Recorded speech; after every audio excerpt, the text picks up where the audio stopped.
Well, first of all, Nancy, thank you for the invitation and congratulations on your birthday. I think we've had a very good beginning because we've had, in our first two interventions, the positive aspect, and Ernesto has brought us back to earth in terms of his perceptions of the positive things that Kamal and Antoinette were talking about, both in terms of, in Kamal, the diverging to convergence, as you put it, the moving forward, in Antoinette, the growth in Africa, which is more considerable than it has been before, but perhaps still not adequate to meet the gaps that exist between African economic development and the rest of the world. And then Ernesto quite correctly has pointed us to the fact that we probably should have some disappointment in terms of the way this has come together.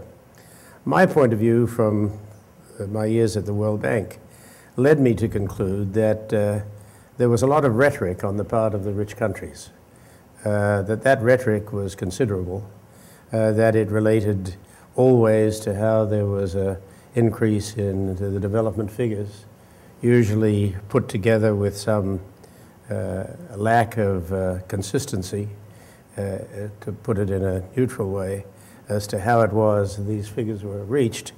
And that, in fact, even today, when we talk about the work of the G20 and we look at the remarkable work that has been done by the international community to get $420 billion ready for European problems, where that sort of money has not been forthcoming in terms of African issues, how quickly you can do it for the rich world, but how slowly you do it for the developing world. I think that I would agree with Ernesto that we're still left with a very serious set of issues, a set of issues that relate to the poorest countries, which, by the way, are still very numerous in terms of their people that we have to serve. In fact, in the next 30 to 40 years, the greatest growth will be in Africa, with another billion people coming onto the continent. And we're just simply not ready for that, and the projections are that, using, I think, the IMF projections, if I may, that by 2050 you'll have roughly $5,000 per capita income. At that time, China and India will be 30 to 40,000, and we'll be 100,000. And so we are moving to a point where the domestic leaders, mainly of the G20, are addressing their electorates in terms of the 4-year plan that they have before the next election, dealing with their domestic electoral content. There is always a statement in the G20 and the G7 meetings which talks about what they're going to do for the developing world, but which is rarely carried through. So I'm afraid that I come down closely with Ernesto in terms of his assessment, which is that we have not really grappled with these issues in an effective way. And I would just make two quick points.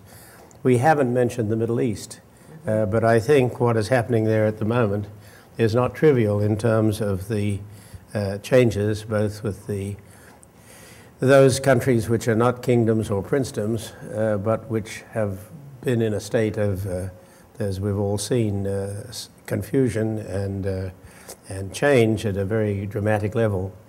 And while it's happened in those countries, I think there has to be a question mark about the monarchies that will follow. And that is something that affects us all in terms of hydrocarbons and supply. And the second thing I think we have to recognize is that in 1500 and in 1815, China and India were 50% of the global GDP. We're headed there again. And that is a very different world when you think in 2050 that 35% of the world's GDP will be in the more developed countries. It was 80% for many years. It'll be down to 35, and you'll have 60% plus of our GDP in Asia. What does this do for us in terms of the adjustments that we have to make? And I think that for me, those two issues of the move to Asia and the existing and continuing issues in Africa are the two key issues that we're going to have to face. And I think that your institute will no doubt be addressing that and telling us what to do. Just as you said.